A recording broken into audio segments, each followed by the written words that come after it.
নমস্কার, আমি Tanushree Mitrapal, reiki master teacher. আজকের পর্বে আমরা জানবো 2026 সাল বা 1433 বঙ্গাব্দে ঝুলন যাত্রা বা ঝুলন উৎসব কবে, ঝুলন উৎসব কি, পূর্ণাঙ্গ সময়সূচি, বাড়িতে কিভাবে এই উৎসব পালন করবেন, এই উৎসবের মাহাত্ম্য, এই উৎসবের দিনগুলিতে কি করবেন আর কি করবেন না, ও এই উৎসবের দিনগুলোতে কি দান করলে রাধা কৃষ্ণের স্নেহ পাবেন। অবশ্য করেই আলোচনা শুরু করব, কিন্তু প্রত্যেক দিনের মতো আলোচনা শুরু করার আগে আপনাদের যেটা মনে করিয়ে দিই, আমার চ্যানেলে যদি প্রথমবার ভিজিট করেন তাহলে অবশ্যই করেই চ্যানেলটা সাবস্ক্রাইব করে নেবেন। ভিডিও ভালো লাগলে একটা লাইক করবেন এবং কোথা থেকে আমার ভিডিও দেখছেন অবশ্যই করে কমেন্টস করে জানাবেন।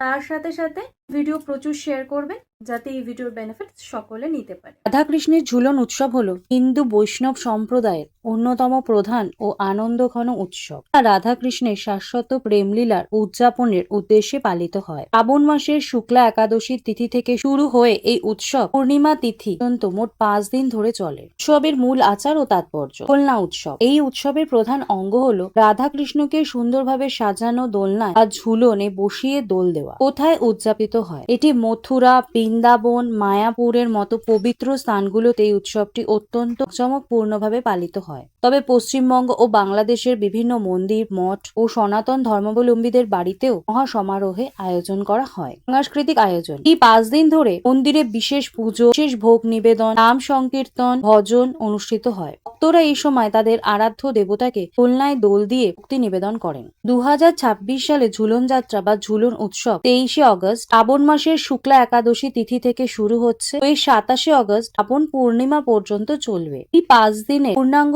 সময়সূচি ও রীতিনীতি আলোচনা করলাম। 23শে অগস্ট 2026 ঝুলন উৎসবের সূচনা। এদিন রাধাকৃষ্ণ বা জগন্নাথ দেব বিগ্রহকে পুষ্পসজ্জিত দোলনায় স্থাপন করা হয়। 24শে অগস্ট থেকে 26শে অগস্ট 2026 দ্বাদশী থেকে চতুর্দশী তিথি প্রতিদিন সন্ধ্যায় বিশেষ পূজা, ভজন কীর্তন, আরতি এবং দোলনায় ভগবানকে দোল দেওয়ার উৎসব পালিত হয়। 27শে অগস্ট 2026 ঝুলন পূর্ণিমা। ঝুলন পূর্ণিমা বা সমাপ্তি দিবস এটি একটি প্রধান উৎসবের দিন। এখানে মহা সমারোহে রাধাকৃষ্ণকে দোলনায় দোল দেওয়া হয় এবং ভক্তদের মাঝে বিশেষ প্রসাদ বিতরণ করা হয়। ঈদে নিষ্ঠা ও আনন্দের সাথে ঝুলন উৎসব পালন করতে রাধাকৃষ্ণের যুগল মূর্তি বা ছোট গোপালকে সুসজ্জিত দোলনায় বসিয়ে 5 দিন ধরে পূজা করা হয়। জন্য প্রধান প্রস্তুতি হলো দোলনা ও স্থান সাজানো। একটি ছোট কাঠের বা রূপোর দোলনা ফুল, মালা ও রঙিন কাগজ দিয়ে সুন্দর করে সাজিয়ে নিন। পুজোর জায়গায় পরিষ্কার কাপড় ও হলুদ বস্ত্র বিছিয়ে রাখুন। আর ঠাকুর বসান। মন্ত্র আরাধনা। হলুদ বস্ত্র পরিধান করে পুজো করা খুব শুভ।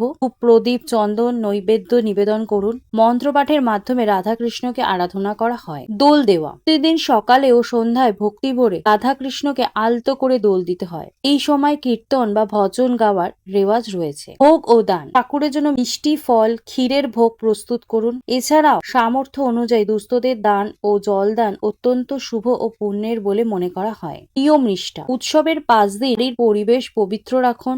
আমিষ আহার বর্জন করুন এবং পরিবারের সদস্যদের নিয়ে নাম সংকীর্তন করুন। 2026 সালে বাড়িতে ঝুলন উৎসব পালনের শুভ সময় শুরু হবে 23শে অগস্ট একাদশী থেকে। উৎসব শেষ হবে 28শে অগস্ট শ্রাবণ পূর্ণিমা। এই 5 দিন ধরে রাধাকৃষ্ণের যুগল মূর্তিকে সুন্দরভাবে সাজানো দোলনায় বসিয়ে পশ্চিম দিক থেকে পূর্ব দিকে দোলন অত্যন্ত শুভ।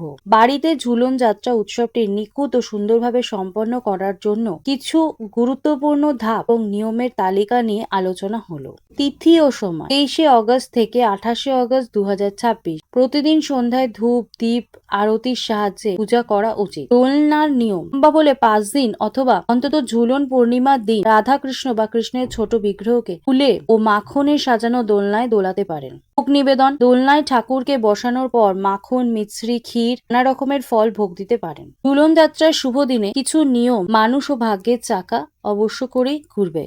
এই 5 দিন ধরে চেষ্টা করুন সকালবেলা ঘুম থেকে উঠে স্নান করে নিত্য পূজা করতে। আমরা সাধারণত পুজোর শেষে যখন শাঁখ বাজাই 3 বার বাজাই, কিন্তু ঝুলন যাত্রায় এই 5 দিন 5 বার শাঁখ বাজাতে হবে। তারপর শাঁখটাকে একটা কাপড়ে মুছে উঁচু জায়গায় রাখতে হবে। তবে অবশ্যই এই ক্রীড়া শুধুমাত্র ঝুলন যাত্রার দিনের জন্যই বলা হয়েছে। এই দিনগুলোতে ঝুলন যাত্রার দোলনার সামনে তুলসী মঞ্চে সামনে ঘিয়ের প্রদীপ রাখুন। তবে সন্ধেবেলা কোনো কিছু দান করা যাবে না। ঝুলন যাত্রা চলাকালীন সন্ধেবেলা কোনোভাবেই ঝাঁট দেওয়া যাবে না। ও সেবা। হিন্দু ধর্মে গো সেবার বিশেষ গুরুত্ব রয়েছে।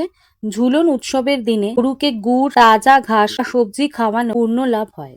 ঝুলন পূর্ণিমার দিনে এই 5 দিন কি কি করবেন বা কি কি করবেন না, যা যা করবেন না এগুলো হচ্ছে: নোংরা পরিবেশে পুজো করবেন না, আমিষ খাবার গ্রহণ করবেন না, ঠাকুরকে যখন আপনি নিবেদন করছেন তখন সেটা কোনো রকম যেন নোংরা জিনিসের মধ্যে আপনি দেবেন না, চুল রাঙানো কোনো জিনিস দেবেন না, বা কৃত্রিম লাল রঙের ফুলও ব্যবহার করা যাবে না। সম্ভব হলে হলুদ ফুল, হলুদ বস্ত্র ব্যবহার করুন, বা হলুদ রঙের ফল, হলুদ রঙের মিষ্টি সেগুলো অর্পণ করুন। মানসিক অশান্তি, বাড়ির পরিবেশ শান্ত ও ভক্তিপূর্ণ রাখুন, কলহ ও অশুভ চিন্তা থেকে দূরে থাকুন। আর এদিন যা যা করবেন, অবশ্য করেই একটা দোলনা সাজাতে হবে। দোলনাটা আপনারা সুন্দর ফুল দিয়ে, রঙিন কাগজ দিয়ে সাজাতে পারেন। তার সাথে সাথে দোল দেওয়ার নিয়ম রয়েছে, সেটা হচ্ছে অবশ্য করেই সকালবেলা এবং সন্ধেবেলা দুবেলা দিতে হবে। চেষ্টা করবেন পশ্চিম দিক থেকে পূর্ব দিকে দোল দিতে। স্নান ও ভোগ, ঠাকুরকে কাঁচা দুধ, চন্দন, ঘি, মধু ও গোলাপ জল দিয়ে স্নান করান এবং নতুন হলুদ ও হলুদ রঙের মিষ্টি ভোগ করতে পারেন,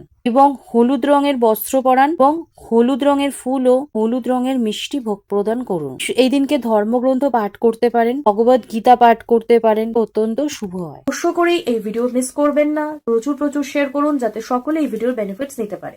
তো আজকে আমি আলোচনা এখানেই শেষ করলাম। সকলে সুস্থ থাকবেন, ভালো থাকবেন, নমস্কার।